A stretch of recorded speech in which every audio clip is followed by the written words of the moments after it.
หมอยสูงค่ะหมอยสูงปีๆน้องๆผู้ปันแห้งข้าวใส่หมอหอมกุ๊กกอกค่ะเมื่อในก็เป็นวันที่21เดือนธันวาคมที่4ปี2025ในตอนรายการเฮาค่ะตอนในที่ว่าเอาปีๆน้องๆเฮาค่ะมารับชมด้วยตั้งหูตั้งหันอันว่าจัดปานอันมีตั้งชื่อในนั้นค่ะอ้อ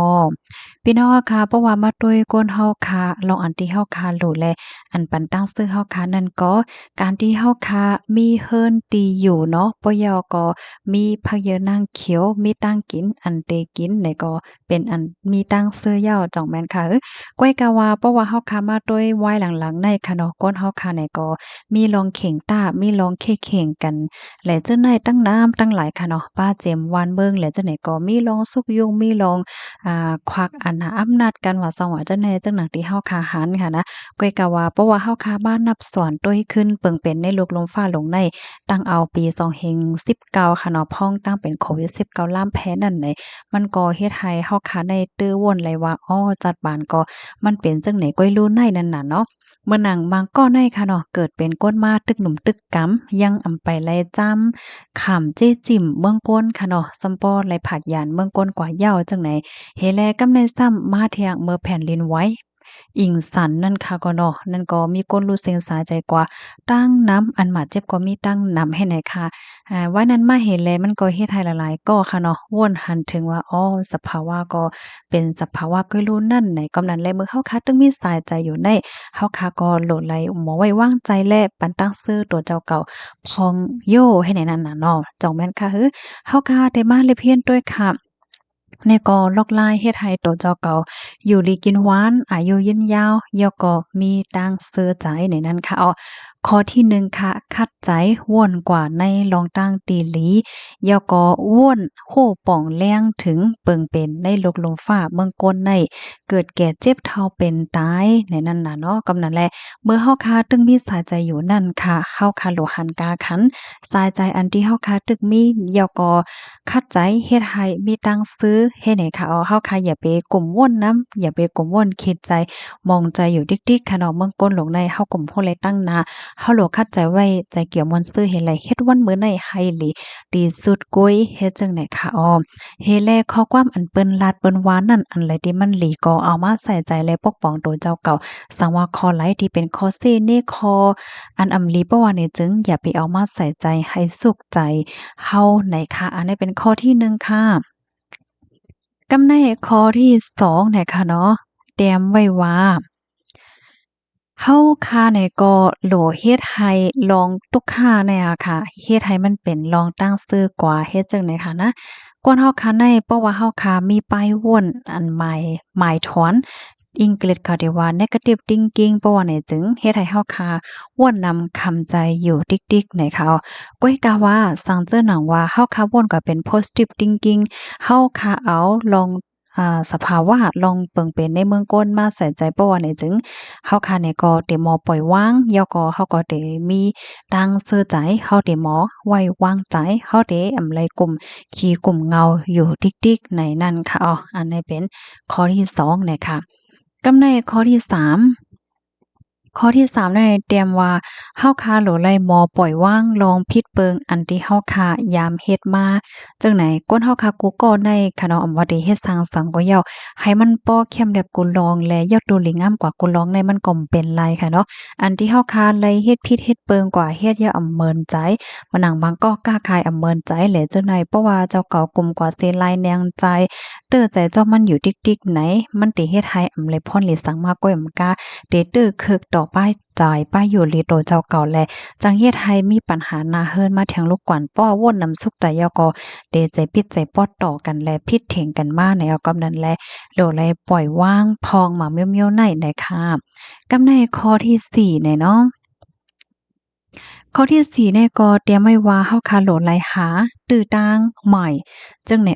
จังหนังว่านั่นยาวคาจัดปานก้นเฮาคาในเมื่อเฮาคาตึกมีสายใจอยู่ในเฮาคาตื้นแต่ไหลต่อสู้กว่าตั้งนาเนาะอย่าไปกึดนะคะอย่าไปโจมอยู่จ้อมลองมองใจ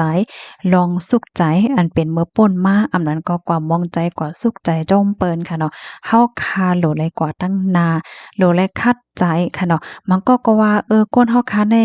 มีเงินก็เซ็งสาใจอำจังอยู่ปาก2ปาก มีเงินก็เหมือนกันมีเงินก็เหมือนกันนั่นแหละก้อยก็ว่าเมื่อเฮาค่ะตึงมีสาใจอยู่นั่นแต่ก็เฮาค่ะก็คัดใจเฮ็ดหนังอันที่เฮาค่ะปองเป็นไรนั่นค่ะน่ะเนาะอันใดที่เฮาค่ะเฮ็ดไรเฮาค่ะก็เฮ็ดกว่าอันใดที่เฮาบ่เฮ็ดไรเฮาก็ปล่อยวางให้เฮาค่ะเป็นไว้วางใจจึงใดอะเนาะมันก็สิเฮ็ดให้เฮาค่ะนั้นมีตั้งเกี่ยวตั้งมนต์ตั้งซื่อสิย่อก็เฮาก็บ่ใจว่าตำวางเป็ดอนาคตตัวเจ้าเก่าเฮานั่นน่ะเนาะ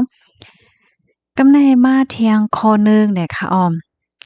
ข้อหนึ่งเนี่ยซ้ำเฮาค่ะก็โหลดไหลย่อมหาบในเนาะเหมือนจังหนัง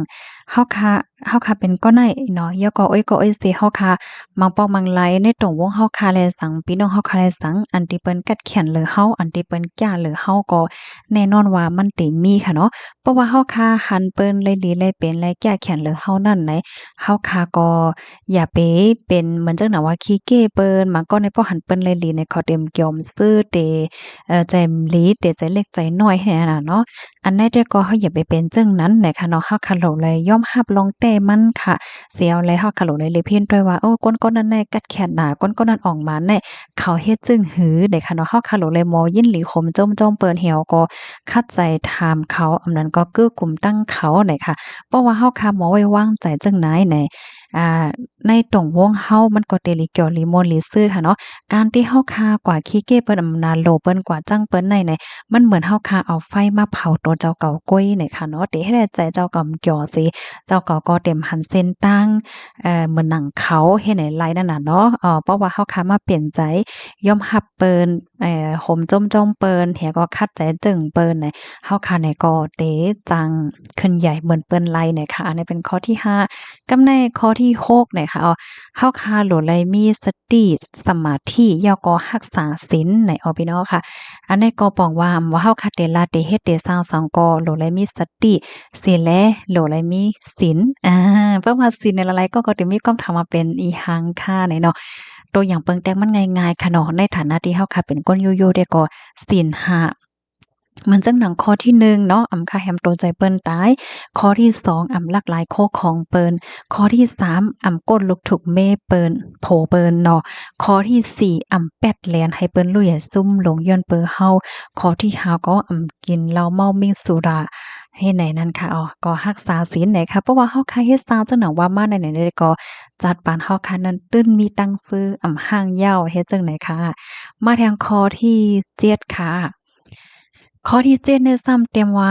อย่าไปเมาม้างเนี่ยค่ะข้อความอันใดก็ลำลองแต้ๆเนี่ยค่ะนะมังปอกมังไลในเนี่ยค่ะเนาะมังปอกมังไลที่ม่วนว่า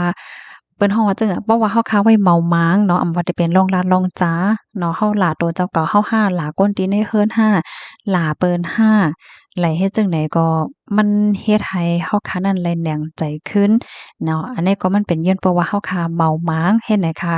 เอ่อบางปองบางไรายได้เฮาก็วนว่ามันเป็นหังโย่เฮาว่าหังเปิ้นเฮาหลาเปิ้นสังสิงเฮ็ดไหนก้อยน่ะว่าเปิ้นได้วนนำก็จังเป็นไรนั่นค่ะเนาะกำนั้นแหละอำลิไว้เมาม้างเลยค่ะป้าเจมส์ลองขอลดกาลองเฮ็ดสร้างหน้าการต่างงานกูสำเสียนเปิงอย่าไปไว้เมาม้างนะคะการที่เฮาค่ะมีสติอยู่ตัดสินให้เป็นลองตีหลีค่ะความไทยเปิ้นฮ้องว่าอย่าประมาทนะคะอย่าเมาม้างนะคะย่อก็อย่าไปเมาม้างเหนอลองเฮ็ดสร้างและไปวนตัวเจ้าเก่าป้านะคะกำในมาแทงข้อที่8ค่ะ ว่วนหลีลาดหลีเฮ็ดหลีจัดปานตื่นมีตังเกี่ยวซื้อแน่นอนเลยค่ะว่าพี่น้องค่ะอันนี้ก็การที่เฮาคาว่วนหลีลาดหลีเฮ็ดหลีจัดปานเฮาก็เตหลีไปอยู่หลีเฮาคาก็เตหลีจ้อมนะคะก็แค่ป้องว่าข้อที่8ในค่ะเนาะจังหนังที่ว่าก่อเมื่อไกลนั้นยาวค่ะจัดปานเฮามื้อเหลียวในว่าเฮาค่ะได้เป็นก้นสัง เงาลายป้ายมักมีเฮาค่ะเป็นหือเป็นหือเนี่ยก็เฮาค่ะก็อย่าไปป้อวนน้ำหนักใจหนาค่ะเนาะเฮาค่ะก็เป็นคนที่วนหลีเฮ็ดหลีเนี่ยก็กูลองก็เตหลีมาจ้อมและเฮาค่ะก็เตมีตั้งชื่อเนี่ยค่ะจัดปานที่อันมีตั้งชื่อเนี่ยค่ะนะมันก็บ่ใช่ว่าโหลเลยมีเงินเป็นกะนั่นกะนายโหลเลยมีรถโหลเลยมีกาโหลเลยมีอันนั้นอันไหนแหน่เนาะมันก็ในรอบ5รอบ5น้ำส้นเซงนะ มีอันหนึ่งยาวใครมีอันหนึ่งมีอันยาวใครมีอันในป้อมเหมือนอันในรอบผ้าในมันเหย่อมไหวปอกในเจ้าก่อมีตั้งซื้อนั่นค่ะนะกำนันแล เฮาโหลเลยหมอเป้งป้อหันใจอันเฮาคามีค่ะเนาะมีตีอยู่ตีเศร้ามีอันตีกินตีย่ำมีอันกินอันย่ำก็สอนว่ากุสุกามลีนาเหย้าเลยเนาะพองย่ำมื้อเหลียวในค่ะเพราะว่าเฮาคายให้หลีลานหลีวนหลีไหนเฮาคาไหนก็อำไลแนงใจไหว้ลื่นค่ะจึงหนังติว่ากันค่ะเนาะกับปานลกลมฟ้ามื้อเหลียวในอีสังก็มันกึมค่ะนะด้วยหลอกแผ่นเลนไว้ในใครเป็นมากก็กำนึงก้อยเนาะเพราะว่าเป็นก้นดีอ้วนหลีลานหลีเฮ็ดหลีมาตราเสในก็มเล่นแนงใจหังโลน้อมใจค่ะ อ๋อค่ะพี่น้องเฮาค่ะรับถอมยาวหันถึงจึงหือพองป้อหันถึงว่ามีพ่นหลีก็จอยแชร์กว่านำเสกล้ามหน่อยค่ะคันแค่พางจึงนี่ยอมมีไผหลายใจพองยอก็ไผหลายใจเพราะว่าจัดปานติอยู่เฮิรนเหมีสวนมีนำจังได๋พองปันมาหนึ่งค่ะอะโลหันยอก็ต้องไว้เข้าเหย้าเลยค่ะเนาะแล้วว่าเด็ดๆค่ะน้ำพริกเนาะผักแกงเนี่ยจังได๋นะยินจมกูก็ค่ะย้อนให้อยู่เลยกินหวานในรถเพกันค่ะหมอยสงค่ะ ออกำค่ะข้อมูลอันใดค่ะในก็เลยไปเอียวมาที่เว็บไซต์อันมีชื่อว่า goodlife.com ออกไว้นะคะหมอยซุงค่ะ